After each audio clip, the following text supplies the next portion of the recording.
The transport ship moved slowly through space.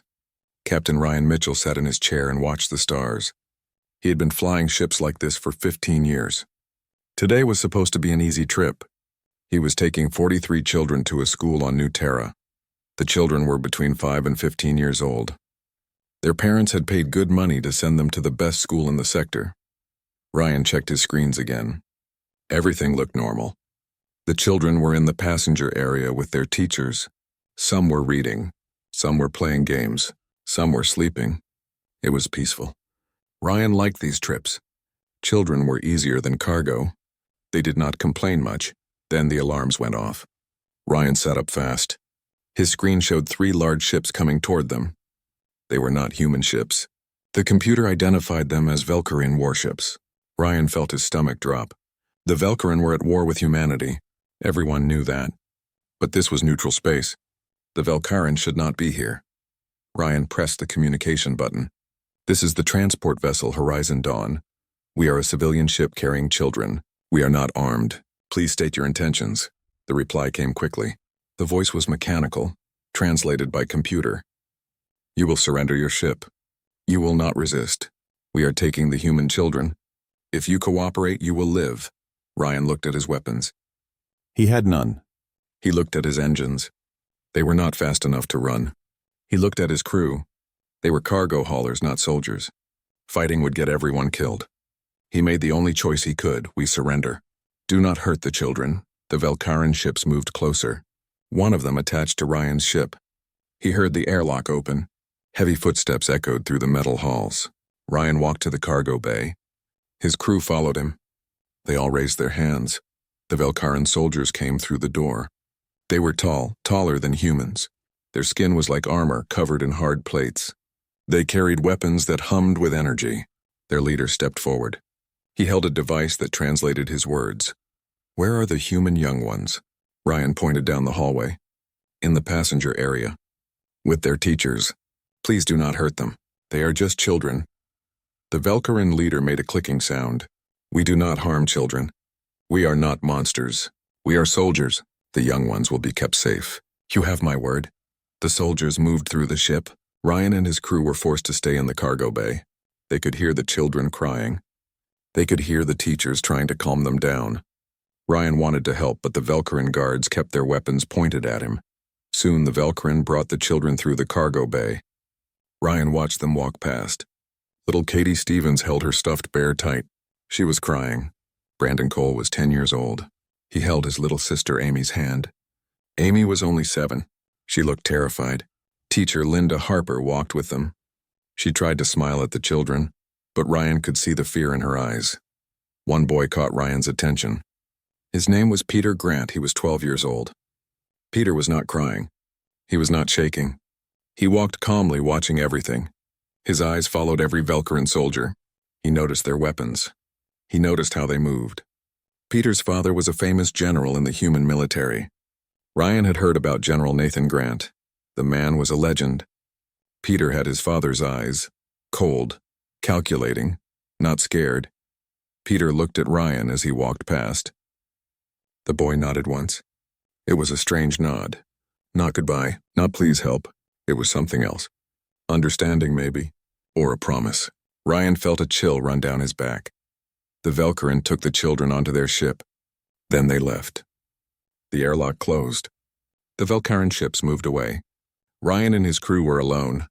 They were alive, but the children were gone. Ryan ran to his communication station. He sent an emergency signal to the nearest human station. Help! We have been boarded by Valkyrian forces. They have taken 43 children hostage. I repeat, children have been taken. The reply came fast. Very fast. Captain Mitchell, this is Central Command. Confirm number of children taken. Confirm they are alive. Confirm Valkyrian identity. Ryan confirmed everything. The voice on the other end changed. It became harder, colder. Captain, you are ordered to proceed immediately to Station 7. A military escort is being sent to you. Do not communicate with anyone else. This is now a military matter. Protocol Red Dawn has been activated. Ryan knew what Protocol Red Dawn meant. Every human captain knew. It was the response to anyone taking human children. It meant total war. No negotiation, no mercy. The military would not stop until every child was safe, and everyone who took them would die. On the Velkaran flagship, Commander Zarthok watched the human children being put into holding cells. They looked small and fragile. Some were still crying. The commander felt a moment of doubt. He pushed it away. This was war. In war, you did what you had to do. His second-in-command approached. The human ship has been released, Commander. They are heading back to their space. Should we send our demands now? Zarthok nodded. Yes. Tell the humans we have their young. Tell them we will return them safely if they withdraw from the 3 contested systems. Tell them they have 48 hours to decide. The message was sent. Zarthok sat in his command chair and waited. He was confident. Humans valued their children above everything. They would negotiate. They would give up the systems. Then this war would end in Velkaran victory. It was a good plan. Simple, effective. Humans were predictable when it came to their young. 3 hours later, Ryan Mitchell stood in a military command center. Admiral Helen Carter listened to his report.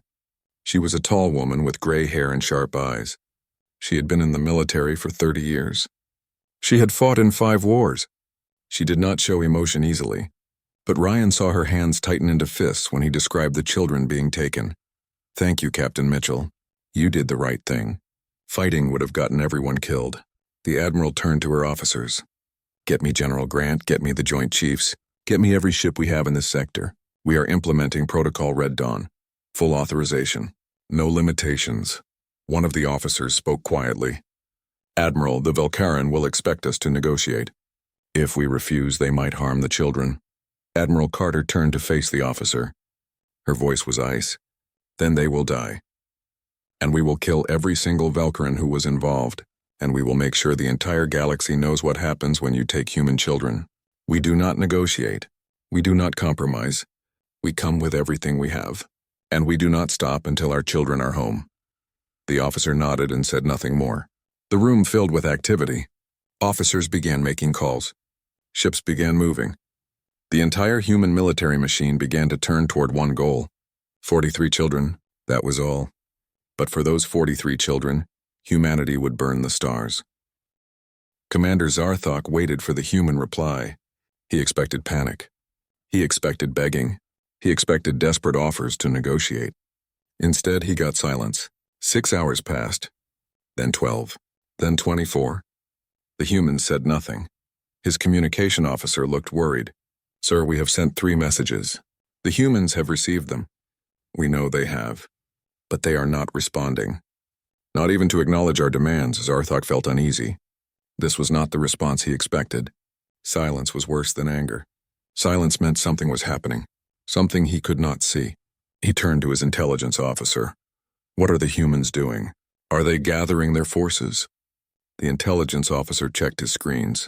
Sir, human military communications have increased by 400%. Ships are moving from all over their space. They are converging on this sector. It looks like they are preparing for a major battle. Zarthok waved his hand. Of course they are. They want us to think they will fight. But they will negotiate. No species risks everything for a few dozen children. It is not logical. But the intelligence officer did not look convinced. Sir, there is something else. We have a scientist on board. Dr. Vartesh. He studies alien cultures. He asked to speak with you. He says it is urgent. Zarthok almost refused. He did not have time for scientists, but something in his officer's voice made him agree. Send him in. Dr. Vartesh was old. His armor plates were dull with age. He walked slowly into the command center, but his eyes were sharp. He bowed to the commander. Commander, I must speak with you about the humans. I have been studying their culture for many years. I believe we have made a terrible mistake. Zarthok tried to be patient. Explain quickly, Doctor. I'm busy. The doctor activated a display. It showed human history, videos of human wars, pictures of human families, data about human psychology. The doctor spoke carefully. Commander, we assumed that humans are like us. We assumed they value their young but will prioritize survival of their species. This assumption was wrong. Humans are different. When their children are threatened, they do not think rationally. They become something else, something dangerous. Zarthok frowned. All species protect their young, Doctor. This is basic biology. The doctor shook his head. Not like humans. Look at this data. Throughout human history, parents have died to save their children. Not sometimes, always, every single time. Even when survival was impossible. Even when it made no logical sense. They fight to the death. Every time, the display showed videos. Human parents throwing themselves in front of weapons. Human soldiers abandoning strategic positions to save children. Human civilians fighting against impossible odds when their young were in danger. The pattern was clear, consistent, absolute. Zarthok watched the videos. He felt his confidence begin to crack. This is instinct, emotion. They will still negotiate. Leaders think differently than parents. Dr. Vartesh pulled up more data. No, Commander. That is what I came to tell you. Human leaders are even more extreme. Look at this. 3 years ago, space pirates took 17 human children. The human military hunted those pirates for 3 years. They spent billions of credits. They lost ships. They lost soldiers. But they found every single pirate. And they killed them all. Everyone. For 17 children, the room fell quiet. Everyone was listening now. The doctor continued. The humans have a phrase. We do not negotiate with terrorists. They mean it literally. When someone takes their children, they do not talk. They do not bargain. They attack. And they do not stop until every child is safe and everyone responsible is dead. The intelligence officer spoke up. Sir, we have intercepted more human communications. They are using a code word. Protocol Red Dawn. Our translators are still analyzing it, but it appears to be a pre-planned military response, specifically for situations involving captured children. Zarthok felt cold. A pre-planned response? What does it involve? The intelligence officer worked quickly. His fingers moved across his console. Sir, I'm pulling up everything we can find. Protocol Red Dawn appears to be a total war doctrine. It authorizes unlimited force, unlimited resources. No negotiations permitted. The objective is simple. Recover all children. Kill everyone responsible. Make an example that prevents future incidents. Dr. Vartesh nodded sadly. Yes. The humans want everyone in the galaxy to know. If you take their children, you die. No exceptions, no mercy, no second chances. They are willing to lose thousands of soldiers, spend billions of credits, sacrifice ships and resources, all to make sure that no one ever tries this again. Zarthok stared at the data. His plan had seemed so simple, so logical. Take the children, force negotiations, win the war. But he had not understood who he was dealing with. Humans did not think like other species. They did not calculate cost versus benefit when children were involved. They simply fought. Without compromise. Without hesitation. How many ships are they sending? Zarthok asked quietly. The intelligence officer checked again. Sir, current count is 17 battleships, 42 cruisers, over 100 smaller vessels. This is not a rescue force. This is an invasion fleet. Zarthok felt panic rising. We have 3 cruisers. 3. They are sending enough ships to conquer a planet. For 43 children. Dr. Vartesh spoke gently. Yes, Commander. That is exactly my point. To humans, those 43 children are worth more than any military objective. More than territory. More than resources. More than victory itself. They will sacrifice anything to get them back. The second in command stepped forward. Sir, we should offer to negotiate. We can release the children in exchange for safe passage. We can return them unharmed. Dr. Vartesh shook his head. It will not work. Protocol Red Dawn forbids negotiation. The humans have decided. They are coming. If the children are alive when they arrive, you might survive. If the children are harmed, the humans will not stop at destroying this fleet. They will hunt down everyone involved. They will make the Velkarine Empire pay. Zarthok collapsed into his chair. He had made a terrible mistake. He thought he was being clever, strategic. But he had triggered something he did not understand. The humans were not coming to negotiate. They were coming to kill him. And nothing he could say or do would stop them. How long until they arrive? He asked. 14 hours, sir. Maybe less if they push their engines. Zarthok looked at his officers, his crew. They were good soldiers, loyal, brave. And they were going to die because of his mistake. He thought about running. But where would he go? The humans would find him. They had tracked pirates across the galaxy for 3 years. They would track him forever. He thought about fighting. But 3 cruisers against that fleet?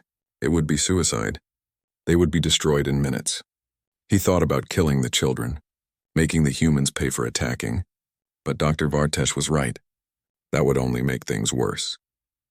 The humans would not just destroy his fleet. They would come for the Velcarin Empire itself. There was only one choice, one slim chance at survival. He had to release the children, show the humans he meant no harm, hope they would accept his surrender. It was a small hope, but it was the only hope he had. Prepare the human children for evacuation. We will put them in escape pods and send them toward the human fleet. We will show that we are not monsters. We will show that we made a mistake and we are trying to fix it. His officers moved to obey, but Dr. Vartesh remained. Commander, I am sorry. This will not save you. The humans have already decided. Protocol Red Dawn does not allow for mercy. Even if you release the children, they will still destroy you. You took their children? That is unforgivable. Sarthak looked at the old scientist. Then why should I release them, if I'm going to die anyway? Dr. Vartesh met his eyes. Because if the children die, the humans will not stop at you. They will make an example of the entire Velcarin species. Release the children. Die with honor. Let the humans know that you realized your mistake. It will not save you. But it might save your people. Peter Grant sat on the cold floor of the cell. Around him, 14 other children waited. Some cried quietly. Some slept. Some just stared at the walls. Teacher Linda Harper tried to keep everyone calm. She told them stories. She led them in songs. But Peter could see the fear in her eyes. Peter did not cry. He watched. He counted. He memorized. The guards changed every 6 hours. They carried energy weapons. They stood outside the door and talked to each other. They thought the children could not understand them. They were wrong. Peter had studied alien languages. He understood some of their words. A girl moved to sit next to him. Her name was Sophie Turner. She was 15 years old, smart, calm. Her mother was an engineer who built starship engines. Sophie knew how ships worked. You are planning something, she whispered. Peter looked at her. Maybe. What do you know about escape pods? Sophie thought for a moment. Most ships keep them near the outer hull. They need quick access to space. Why? Peter kept his voice low. When my father finds out I am missing, he will activate Protocol Red Dawn. Do you know what that means? Sophie nodded slowly. My dad told me about it once. It is the response for when someone takes human children. The military comes with everything they have. Exactly, they are coming soon. When they get here, there will be a battle. A big one. We need to be ready. Another boy joined them. Marcus Lane, he was 14. His parents were both military officers. They had taught him how to fight. How to survive. How to think like a soldier. What is the plan? Marcus asked quietly. Peter looked at both of them. We gather information. We learn everything we can about this ship. Guard patterns. Door locks. Power systems. Anything that might help when our people arrive. We also prepare the younger kids. Make sure they know to stay calm. Stay together. Follow orders. Sophie understood. We become our own intelligence unit, yes. The Velcarin think we are helpless. They are wrong. We are children of military families. We know things. We can help. Over the next hours, Peter organized the older children. Sophie watched the power conduits and ventilation systems through the cell window. She drew mental maps. Marcus counted the guards and timed their patrols. A girl named Claire Jenkins watched the Velcarin themselves. Her mother was a scientist who studied aliens. Claire looked for weaknesses, physical limits, behavioral patterns. The younger children had jobs, too. Katie Stevens kept the others calm. She was only 10, but she was good with people. She told jokes. She organized quiet games. She made sure everyone ate their food. Brandon Cole helped her. He took care of his little sister Amy and the other young ones. Teacher Linda Harper watched Peter organize the children. At first, she wanted to stop him. They were children. They should not be involved in military planning. But then she realized something. They were already involved. The Velcarin had made them part of this war. Peter was giving them purpose, hope, a way to fight back. In another cell, other children were doing the same thing. Nicole Baker was 10 years old. Her father was a Marine sergeant. He had taught her that morale was everything. Keep spirits up. Keep people focused. Never give up. Nicole organized songs and games. She made sure the younger kids did not lose hope. Daniel Wright helped her. He was 13. His father flew shuttles for the military. Daniel understood ships. He listened to the vibrations in the walls, the hum of the engines, the sound of footsteps in the corridors. He was building a mental map of the ship, learning its layout, its weaknesses. The Velcaran guards watched the cells but saw nothing suspicious. They saw children sitting quietly, talking softly, playing games. They did not see intelligence gathering. They did not see military training. They did not understand that these children had been raised in a warrior culture, a culture that taught them to never give up, to always find a way to fight back. The Velcaran brought food twice a day. It was bland but nutritious. Some children refused to eat. They were too scared, too upset. But the older kids encouraged them. You need to stay strong. Our people are coming. When they arrive, we need to be ready to move fast. Eat, stay healthy, stay alert. In the third cell, a boy named Jacob Morris made a discovery. The ventilation grate in their cell was held by simple fasteners. If he had the right tool, he could remove it. He mentioned this to the older children. They started looking for anything that could work as a tool. Emma Hayes found a food tray with a bent edge. It was not much, but it might work. Jacob started working on the grate at night, when the guards were less attentive. He did not have a plan for escape, but his father had taught him to always have options, always have a backup plan. Commander Zarthok had ordered his crew to treat the children well. He was not cruel. He did not want to hurt them, but he did not understand that kindness was not enough. The children were not just waiting to be rescued. They were preparing, learning, getting ready for the moment when their people would come. Peter lay on his cot that night. He thought about his father, General Nathan Grant, the man who had taught him everything, how to think strategically, how to stay calm under pressure, how to never give up. Peter knew his father was coming. He knew the entire human fleet was coming. The Velcaran had made a terrible mistake. Sophie whispered from the next cot. Peter, when they come, it is going to be violent, right? Peter spoke honestly. Yes, the fleet will not take chances. They will hit hard. When that happens, we need to get away from the outer hull. These cells are too exposed. We need to move to an interior location. Sophie was quiet. I am scared, me too. But my father taught me something. Fear keeps you alive. Fear makes you careful, makes you alert. The Velcaran made a mistake. They think taking human children gives them power. They are about to learn the truth. Taking our children gives them death. Marcus spoke from across the room. Do you think they know? The Velcaran. Do they understand what is coming? Peter thought about it. Maybe. By now they must have noticed something. Our fleet does not hide when children are involved. They want the enemy to see them coming. They want them to be scared, to understand what they have done. The next morning, the atmosphere on the Velcaran ship changed. The guards seemed nervous. They talked more, moved faster. Something was happening.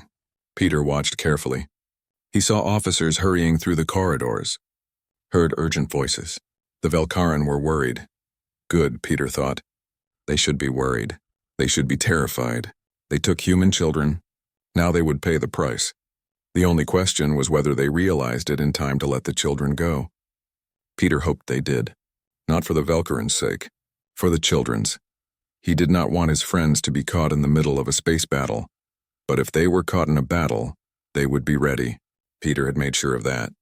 The children knew where the interior safe zones were. They knew to stay together. They knew to follow the oldest kids. They knew not to panic. They were human children, children of soldiers and engineers and pilots and scientists. They would survive. They would endure. And they would go home. Admiral Helen Carter stood on the bridge of her battleship. The Righteous Thunder was the most powerful warship in the sector, but it was not alone. 16 more battleships surrounded it, 42 cruisers, over 100 smaller ships. This was the largest battle fleet humanity had assembled in years. The tactical display showed 3 Velcaran cruisers hiding in an asteroid field, small red dots on a screen. But those ships held 43 human children. Admiral Carter had seen their pictures, their names, their ages. Some were as young as 5 years old. Others were teenagers. All of them were someone's child, someone's world. Captain Greg Holland stood beside her. He was her tactical officer, a good man, a careful man, but today his eyes were hard, his jaw tight. He had children of his own, 3 daughters. He looked at those red dots like they were personal enemies. Admiral, the Velcaran flagship is the Crimson Talon. Long-range scans suggest the children are being held there. Should we attempt communication? Admiral Carter shook her head. No. Protocol Red Dawn forbids negotiation. We sent them one message when we entered the system. They know we are here. If they want to surrender the children, they will do it. If not, we take them by force. She opened a channel to all her ships. All vessels. This is Admiral Carter. Our mission is simple. Recover all hostages alive. Destroy all hostile forces. We do not negotiate. We do not accept surrender of those responsible. The Velcaran chose to take our children.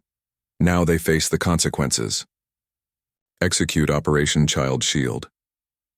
The fleet moved forward. Slow. Steady. Inevitable.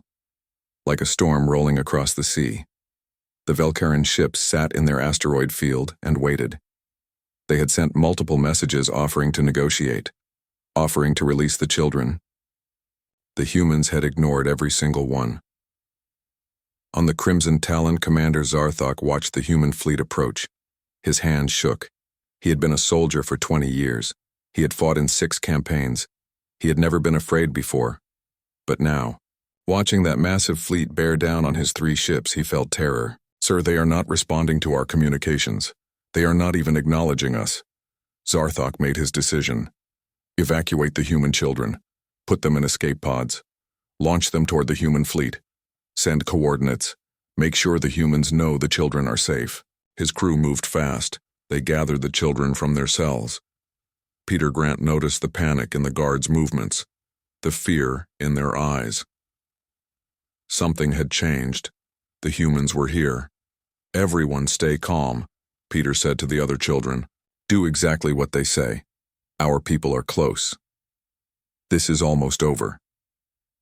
The Velcaran guards pushed the children through corridors, downstairs, into a large bay filled with small pod-shaped vessels, escape pods. The guards opened the hatches and motioned for the children to get inside. Teacher Linda Harper spoke up. Where are you taking us? A Velcaran officer answered through his translator. To your fleet. You are being released. Please get in the pods. Quickly.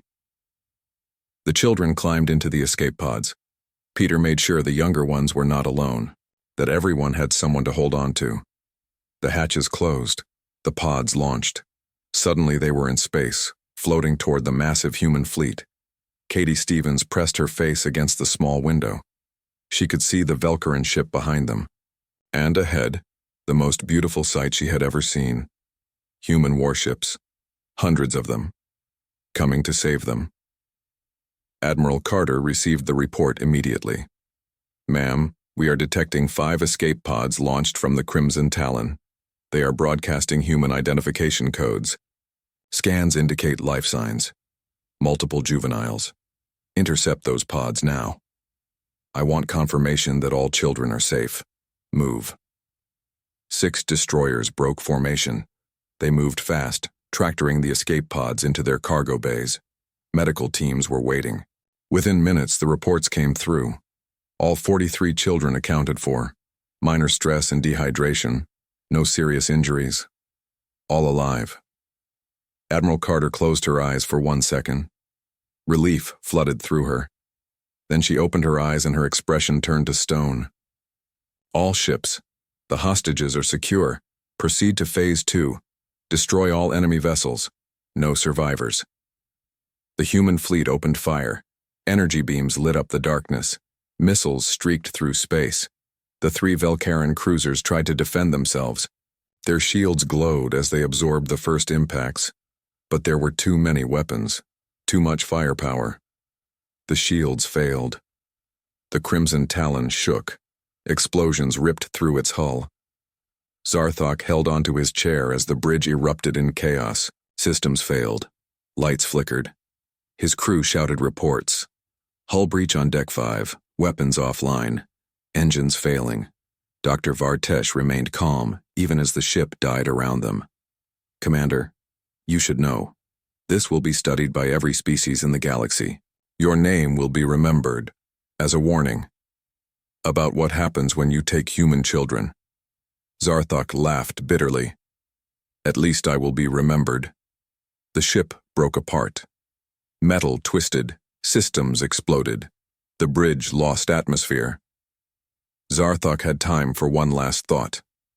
He had been so confident, so sure of his plan. Take the children, force negotiations, win the war. Instead, he had learned a lesson, but he had learned it too late.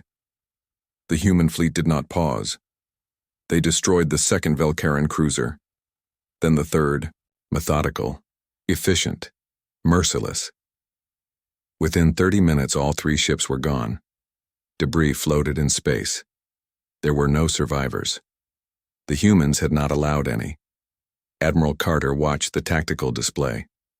3 red dots gone, replaced by scattered debris fields. She felt no satisfaction, no joy, only grim certainty. This needed to happen. The galaxy needed to see, needed to understand. Human children were not bargaining chips. They were not tools for leverage. They were sacred, and anyone who forgot that would die. She opened a fleet-wide channel. "All ships, begin recovery operations. Bring the children to the flagship. Medical teams and counselors are standing by. Captain Holland, transmit a full report of this engagement to every known spacefaring species. Make sure they understand what happened here today. The destroyers brought the escape pods to the righteous thunder. The children were transferred carefully. Medical teams checked them over. They were okay, scared, tired, but alive and safe. That was all that mattered." Peter Grant stepped onto the battleship. A man waited for him in the docking bay. General Nathan Grant stood in his perfect uniform. His face was controlled, professional. But Peter saw the fear and relief in his eyes. Father and son hugged. No words, no explanations. Just relief. Sophie Turner was met by her parents through a video call. Her mother cried. Her father tried to stay strong but failed. They told her how much they loved her, how scared they had been, how proud they were that she stayed calm. Katie Stevens clutched her stuffed bear and cried into a counselor's shoulder. Not from fear anymore, from relief. She was safe. She was going home. The nightmare was over.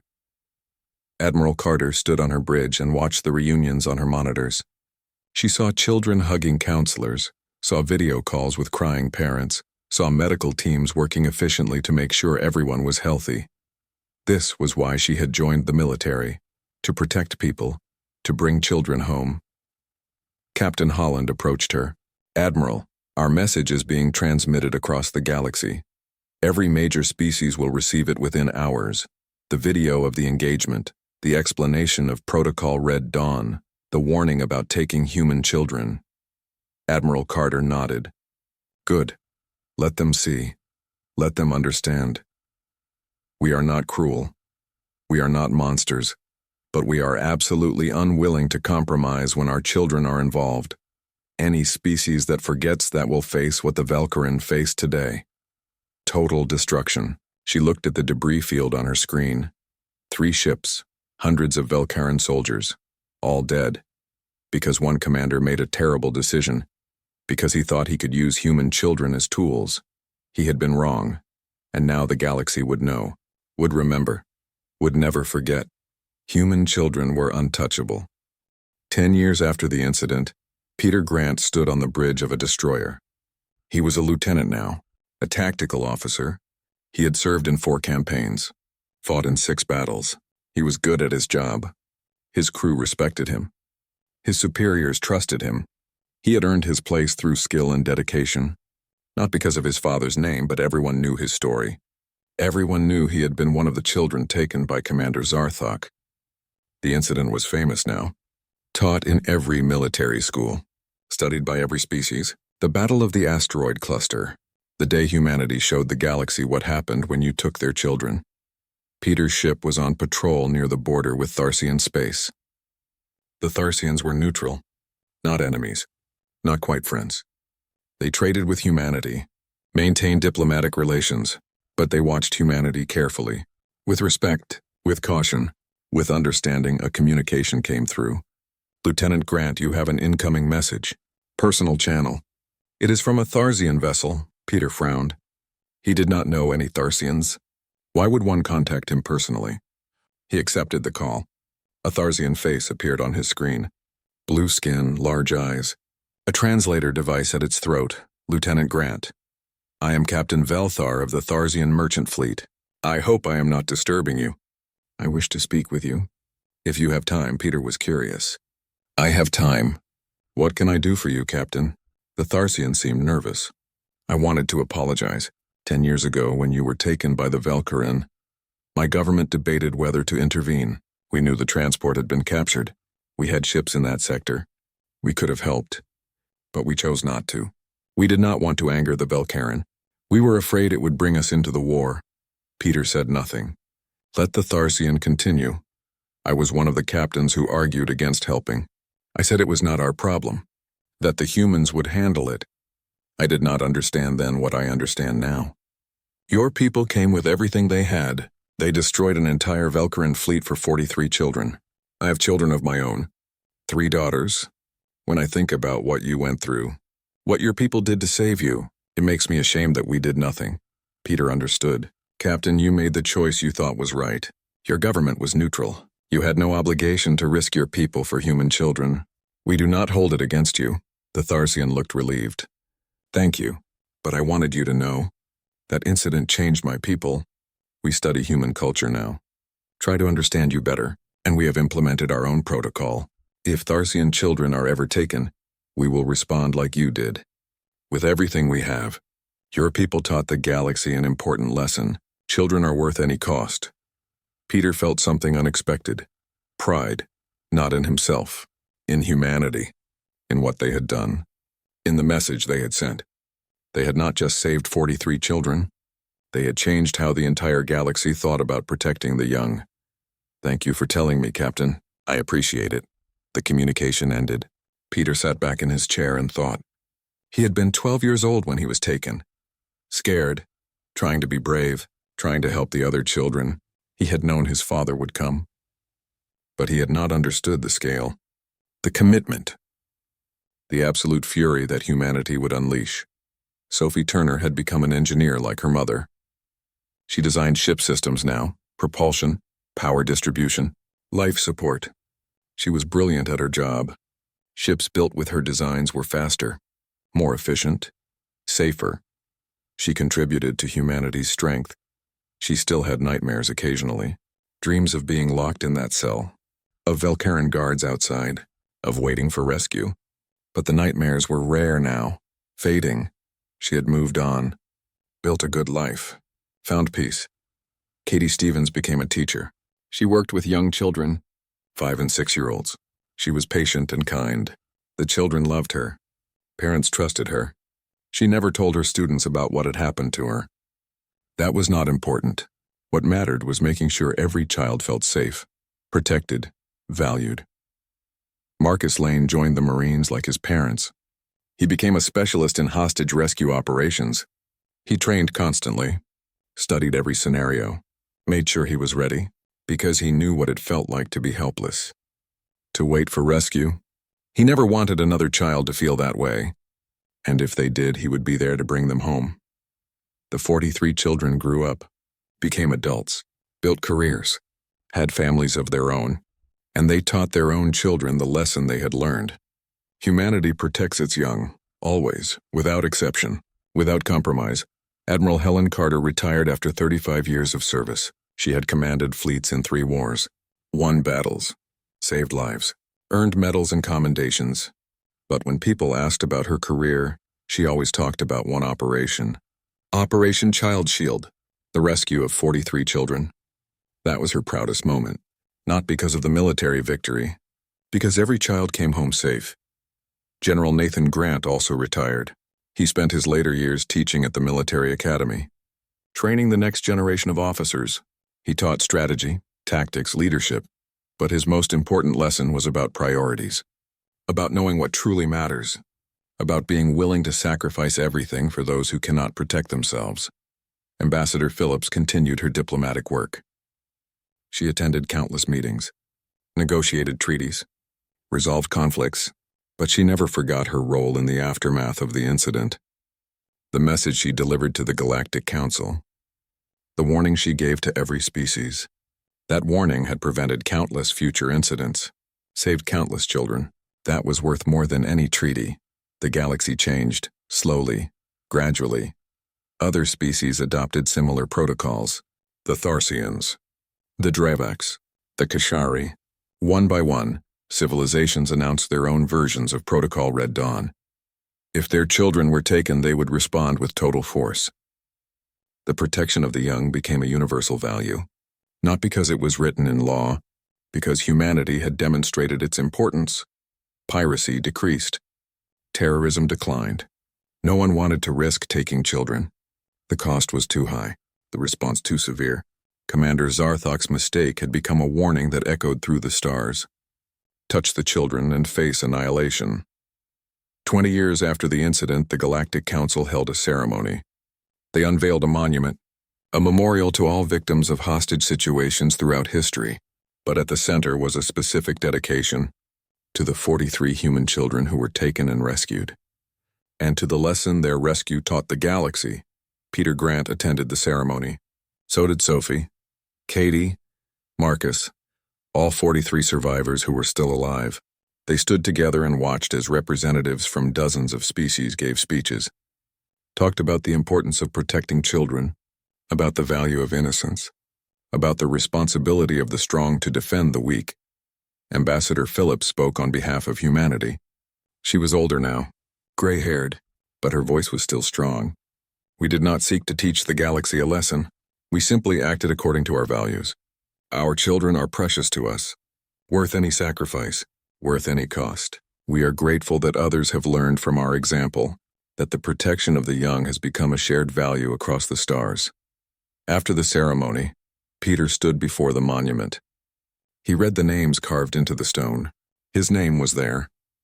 Sophie's, Katie's, all of them. Below the names was an inscription, in multiple languages, translated for every species to read. The inscription read, "In memory of those who were taken, in honor of those who came for them. Let this stand as eternal reminder. The innocent shall be protected, the young shall be defended, and those who threaten them shall face the fury of those who love them. This is the lesson. This is the promise. This is the way." Peter felt tears in his eyes. He had been a child when this started, scared, trapped, waiting for rescue. But his people had come, with overwhelming force, with absolute commitment. They had shown the galaxy what humanity valued most. Not territory, not resources, not power, but their children. Always their children. Sophie stood beside him. She put her hand on his shoulder. "We changed the galaxy, just by surviving, just by being worth saving." Peter nodded. Commander Zarthok thought taking us would give him power. Instead, he gave us something more important. He gave us proof. Proof that we are valued, that we matter, that no cost is too high to bring us home. The 43 survivors stood together before the monument. They were adults now, parents, professionals, leaders. But they would always be the children who were taken, the children who were rescued, the children who taught the galaxy about humanity's greatest strength, and the galaxy never forgot. The news spread across the galaxy like fire. Every spacefaring civilization received the transmission. Video footage of the human fleet destroying 3 Velkaran cruisers, detailed explanation of Protocol Red Dawn, warning after warning. Do not take human children. Do not threaten them. Do not use them as leverage. The consequences are absolute. Ambassador Karen Phillips stood before the Galactic Council. Representatives from 47 different species watched her. Some with approval, some with concern, some with fear. She spoke clearly, made sure every species understood. The Terran Alliance wants to be clear. Commander Zarthok released our children before the battle began. He tried to negotiate. He showed restraint. We destroyed his fleet anyway. Every ship. Every soldier. No survivors. This was not revenge. This was policy. She let that sink in. Watched the representatives process what she had said. Then continued. Protocol Red Dawn exists for one purpose: to ensure that taking human children results in total war. Not negotiation. Not settlement. War. Until every child is safe and everyone responsible is dead. A delegate from the Tharsian Confederacy spoke up.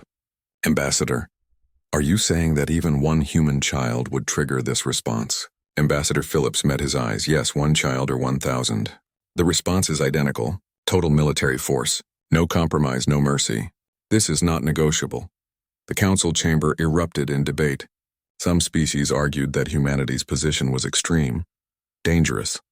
Others pointed out that it was certainly effective. No one could argue with the results. The message was clear. Human children were off limits forever. Back on Earth, the children were recovering. Most of them adjusted well. They had counseling, support from family, love and care. Young minds are resilient, they heal. But they also remember. Peter Grant sat in his father's office. General Nathan Grant had taken leave to spend time with his son. They did not talk much about the captivity. Not yet. That would come later in formal debriefings. For now, they just enjoyed being together. But Peter had questions. Dad, Commander Zarthok let us go. He could have used us as shields. He could have threatened to kill us. Instead, he released us. Why did you still destroy his ships? General Grant thought carefully before answering. Peter, imagine if we had accepted his surrender. What would that tell other species? Peter considered it. It would tell them that taking human children is acceptable as long as you release them before we attack. Exactly. We cannot allow that precedent. The only way to prevent future incidents is to make the cost so high that no one will ever try. Commander Zarthok gambled. He thought we would choose your safety over military victory. He was wrong. We value your life so much that we will accept any cost to protect you, including making examples of those who threaten you. Peter understood. Deterrence. You destroyed them not for what they did, but to prevent others from trying. Yes. War is about sending messages. The Velkaran will think very carefully before targeting civilians again. So will every other species. Sophie Turner had similar conversations with her parents. Her father explained the technical aspects of the rescue. Her mother helped her process the emotional trauma.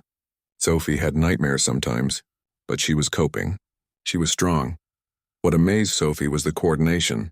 Within hours of their capture, the entire human military had mobilized. Ships pulled from distant sectors. Resources redirected. Thousands of people working to save 43 children. The scale was incredible. The commitment absolute. Katie Stevens went back to school after 2 weeks. Her friends asked questions. She told them the truth. She had been scared. The Velkaran were not cruel, but they were aliens. Strange, frightening. But she knew her people would come. She never doubted, and they did come. With everything they had, months passed. The war with the Velkaran Empire continued, but it changed. Velkaran commanders avoided civilian targets now. They had learned. The destruction of Zarthok's fleet had been a turning point. A lesson written in fire and steel. Human children were not tools. They were not leverage. They were absolutely protected. Peace negotiations began. Ambassador Phillips met with Minister Kelvas, the Velkaran diplomat. He was experienced, pragmatic. He acknowledged reality. Ambassador, my government wants to ensure there are no future misunderstandings. We now comprehend that human children are absolutely protected. We will incorporate this understanding into all future operations. Ambassador Phillips nodded. Minister, we appreciate that, but understand clearly. This protection extends to all human civilians, especially children. Any deliberate action against them triggers Protocol Red Dawn. No negotiation, no settlement. Only war, Minister Kelvas understood. The lesson had been learned. Painfully, completely, the Velkaran would never forget. Neither would any other species that heard the story. The peace treaty was signed 3 months later. It contained specific clauses about civilian treatment, rules of engagement, protections for non-combatants. Both sides agreed. The Velkaran even issued a public statement, acknowledging their error, committing to spread the word throughout the galaxy. Human children are off limits. Years later, military academies across the galaxy taught the Battle of the Asteroid Cluster.